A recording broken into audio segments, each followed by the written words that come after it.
There's something about a train that brings out the kid in all of us. I've been playing with trains since I was a little kid. I joined the Hawaiian Railway Society in 1985. Came here on a vacation and found out that there was still a railroad here. I retired in 1998. I was a career police officer. Moved here in 2001. Started volunteering here at the railroad. They needed a new person to run the place. Back then they called it the administrator. I took that position and ran the railroad for several years. Ended up moving back to the mainland for old parents. In between then and now, I became a member of the board of directors. So I was still very actively involved even though I was on the mainland. And back in 2013, I was in a position to re-retire again from another police job, and told the president that if they needed us to come back, we would come back. Our plan was to come back next year. But he called me in March of 2014 and said, I need you here and I need you here now. And so I re-retired, and he called in March. I was here April 15th, 2014. I've been here since. They now call it the operations manager.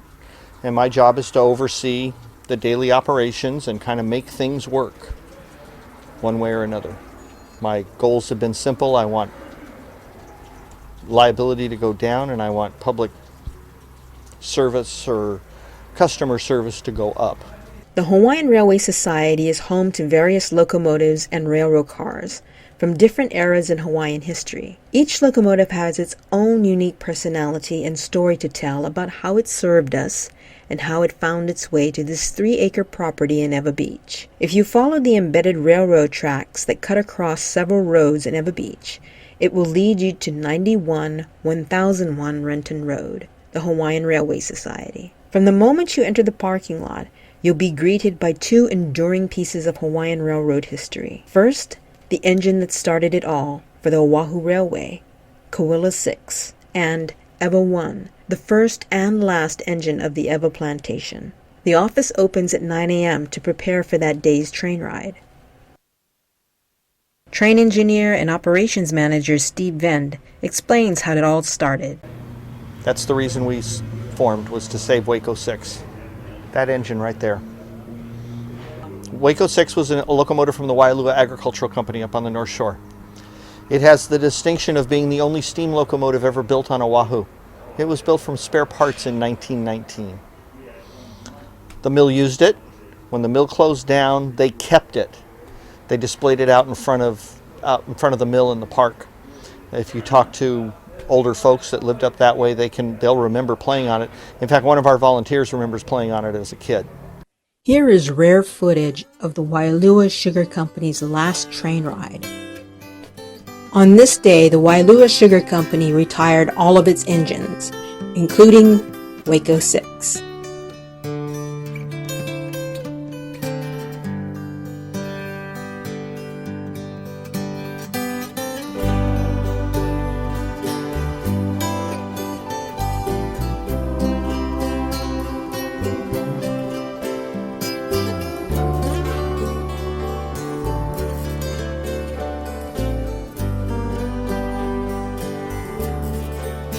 Take this road to Paleka, Kaneohe on the windward side. It stayed there until about 1970. 1970, there was an article in the paper that said they were going to scrap it because it had become rusty and it was a liability and all that kind of stuff.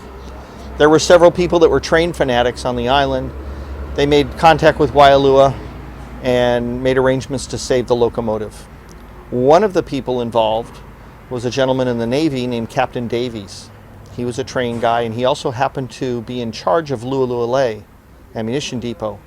What's important about that is that's where the Navy had their train facilities, because the Navy used these tracks from 47 until 68. Got permission to take Waco to Lualualei. After about 3 or 4 years, they restored it, made it operational, and it operated for about 10 years. And then it had some more boiler problems, and we've never run it since. It was too expensive to rerun it. It sat out here in the train yard and has continued to deteriorate like it did once before. Last year I had them bring the locomotive in We took it apart, we painted it, and made it a good representation of what we are. If you'll notice on my shirt, my hat, a lot of our stuff, the Hawaiian Railway has a picture of Waco 6. It's because that's what caused us to form.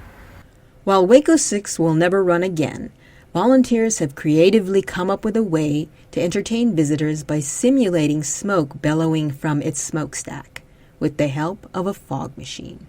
1865, Benjamin Franklin Dillingham was a sailor. He sailed here to Hawaii. It was his third trip. He was on a boat named the Whistler. He had a few days off, so he went horseback riding with his friends. He fell off the horse and broke his leg. Well, good for us, because he stayed behind when the boat sailed. After he stayed here, it didn't take long for him to fall in love with the islands, and he decided to make this his home. He met James Campbell. James Campbell had already bought 40,000 acres out here on the Ewa Coral Plain and wanted to do ranching and stuff like that out here. Dillingham also saw the possibility, but without water, that wasn't going to happen. A few years later, they drilled a well in Honouliuli, just about 3 miles from here, and that was the first artesian well that was found out this way. Now that there was water, the possibility existed to do things out here. Back then, it took a whole day to come out here by horseback or walking or however you got out here. And Dillingham had the brilliant idea to build a railroad. In 1888, King Kalakaua signed a franchise granting Dillingham to build a railroad on the island. That got the ball rolling. The first train ran in 1889, and that locomotive is here on our property that ran the first train. By about 1895, 1898, tracks were already laid out here in Ewa. The tracks behind us, the main line, those are the original tracks. That's where it ran. It ran all the way out to the Waianae Coast, up the Waianae Coast, around Kaina Point, all the way to Kahuku. There was a second line that also ran from Waipahu up to Wahiwa. The Oahu Railway was no different than any other railroad on the mainland. It was a common carrier. They called freight, passengers, you name it, they carried it. During World War II, the railroad was pressed into operations pretty much 24/7, and they hauled, I think, 2 million troops during the war around the island. Here is rare footage of a Oahu Railway Engine 37 transporting sailors from Pearl Harbor to Honolulu during World War II. After World War II, trucks, buses, cars, roads became more popular, and the railroad started to decline. And Dillingham saw the writing on the wall and shut down all operations west of downtown. This stretch of track from Lualualei to Westlock stayed for the military to run ammunition trains, but the rest of the track on the North Shore and everywhere else is gone.